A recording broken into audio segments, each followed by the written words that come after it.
18일 월요일 아침 우리가 오늘 함께 나눌 말씀은 요한계시록 18장 9절에서 19절까지 말씀입니다. 바벨론의 멸망이 선언되는 순간 세 그룹의 문상객들이 등장해 애곡을 하는데요. 각 그룹의 사람들은 멀리 서서 도시를 태우는 불의 연기를 보며 장송곡을 부릅니다. 그 세 그룹은 땅의 왕들, 땅의 상인들, 그리고 바다에 종사하는 사람들인데요. 그들은 멸망한 바벨론의 모습을 보고 슬픔을 토로합니다.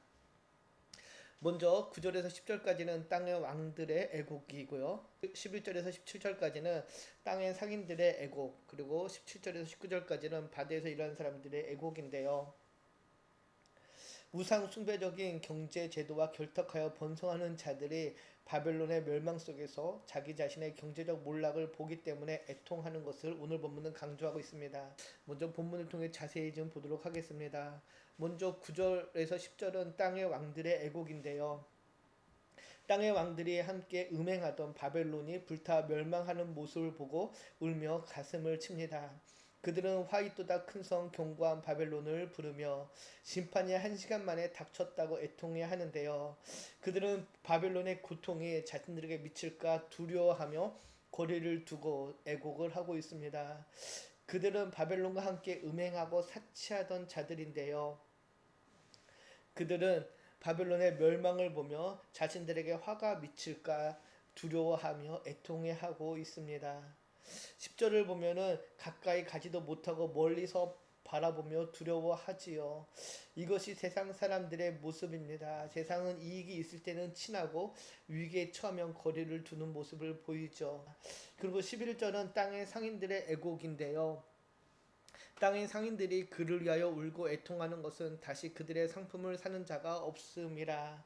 땅의 상인들도 바벨론의 멸망을 보고 울고 애통해합니다. 이들은 바벨론을 통해 막대한 이익을 얻은 상인들인데요. 그런데 그들이 애통해하는 이유가 무엇인가요? 바벨론에 대한 애정인가요? 아니요, 그렇지 않죠. 그들이 지금 애통해하는 이유는 바벨론에 대한 애정 때문이 아니라 온갖 사치품을 소비하던 거래처가 없어졌기 때문입니다. 12절, 13절을 보면은 그들이 주로 거래하는 그 거래 목록을 볼 수 있는데요. 금과 은, 보석, 그 고급 옷들, 각종 향료, 기름, 포도주 등 사치품들이 즐비합니다. 그런데 충격적인 것은 13절 끝을 보면은 말과 병거와 종들과 사람의 영혼들이라.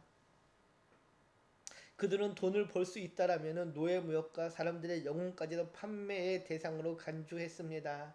이 말은 당시 바벨론과 그 시대가 사람의 생명조차도 상품처럼 살고 팔았다는 것을 의미하는데요. 오늘날로 하면은 인신매매와 착취노동, 탐욕에 희생되는 모습이라 할 수 있습니다. 그런데 14절을 보면은 바벨로나 내 영혼이 탐하던 과일이 내게서 떠났으며 맛있는 것들과 빛난 것들이 다 없어졌으니 사람들이 결코 이것들을 다시 보지 못하리로다 라고 탄식을 합니다. 여기서 과일은 단순한 음식이 아니라 세상이 추구해온 쾌락과 사치, 풍요의 상징입니다. 근데 그런 것들이 떠났으며 없어졌으며 다시 보지 못할 것이다라고 이야기하죠. 이 반복은 완전한 상실, 되돌릴 수 없는 파괴를 강조합니다. 바벨론이 멸망함으로써 사람들이 의지하는 모든 화려함이 영원히 사라져버리게 된 것이죠. 이는 하나님이 아닌 세상에 소망을 둔 자들의 마지막 모습입니다. 청년 여러분, 혹시 우리 안에도 이런 마음이 없지 않는지 돌아봐야 합니다. 오늘 우리가 만약 우리의 삶 속에서 이익을 중요히 여기고 돈이 최고라는 사고가 있다라면은 우리 역시 바벨론의 정신을 품고 사는 사람들일 것입니다. 그러나 우리가 소망하는 하나님 나라는 사람이 수단이 되지 않고 생명을 소중히 여기며 거룩함이 부보다 우선되는 나라임을 기억하시기 바랍니다. 그리고 이어지는 마지막 17절에서 19절까지는 바다에서 일하는 사람들의 애곡이지요. 이들은 바벨론과는 직접적인 거래는 없지만은 바벨론을 통해 산업과 생활이 유지되는 주변 인물들입니다. 그들은 바다에서 바벨론의 연기를 보며 외치죠. 이 큰 성과 같은 성이 어디 있느냐. 이것은 세상의 영광에 대한 맹신을 보여줍니다. 이보다 더한 성공은 없다. 이 체제는 절대 무너지지 않을 것이다 라는 착각 속에 살아오는 이들의 탄식인데요. 그들의 탄식도 마찬가지입니다. 하나님의 뜻을 이해하는 애통이 아니라 세상의 풍요가 사라진 상실에서 오는 애통이죠. 하루아침에 무너진 바벨론을 바라보며 슬퍼하는 무역자들의 모습을 통해 우리에게 삶의 기반이 무엇인지를 점검하게 합니다. 이들은 부와 이익이 사라졌기에 울었고 이는 세상에 소망을 둔 자들의 슬픔이었습니다. 오늘 우리도 혹시 돈과 성공, 외적인 안정의 삶을 세우고 있지 않는지 돌아봐야 할 것입니다. 무너지는 모래성을 쌓고 있지는 않는지요.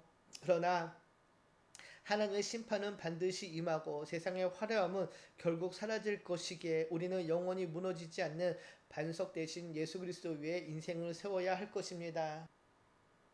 그날에 후회하지 않도록 지금 바로 우리의 가치를 하나님께 돌려야 할 것입니다. 오늘 본문은 화려하고 강해 보였던 바벨론의 몰락을 통해 세상에 소망을 두는 삶이 얼마나 허망한가를 보여줍니다. 하나님은 이 세상의 모든 불의와 탐욕을 반드시 심판하십니다. 그러므로 우리는 바벨론과 같은 세상 문화에 마음을 두지 말고 오직 하나님 나라와 그분의 의를 먼저 구해야 할 것입니다. 무너지는 곳에 우리의 인생을 거는 것이 아니라 영원한 하나님 나라에 소망을 두고 살아가는 우리 모두가 되기를 축복합니다. 오늘 말씀을 묵상하며 나는 인생에서 무엇을 사모하며 살아가고 있는지, 혹시 나는 하나님보다 더 소중하게 여기는 나만의 바벨론을 갖고 있지 않는지 돌아보며 생각해보는 모두가 되기를 소망합니다. 기도합니다. 참 좋으신 하나님 감사합니다. 오늘 말씀을 통해 세상의 화려함과 부유함이 얼마나 헛된 것인지를 깨닫게 하시니 감사합니다. 혹시 나도 모르게 바벨론을 부러워하고 그 가치에 마음을 뺏기며 살아왔지는 않은지요. 혹시 그런 우리의 마음이 있었다면 회개함으로 돌이키게 하시고 썩지 않고 쇠하지 않는 영원한 하나님 나라를 소망하며 살아가는 우리의 삶이 되게 하여 주시옵소서. 감사드리며 우리를 구원하신 예수님의 이름으로 기도드립니다. 아멘.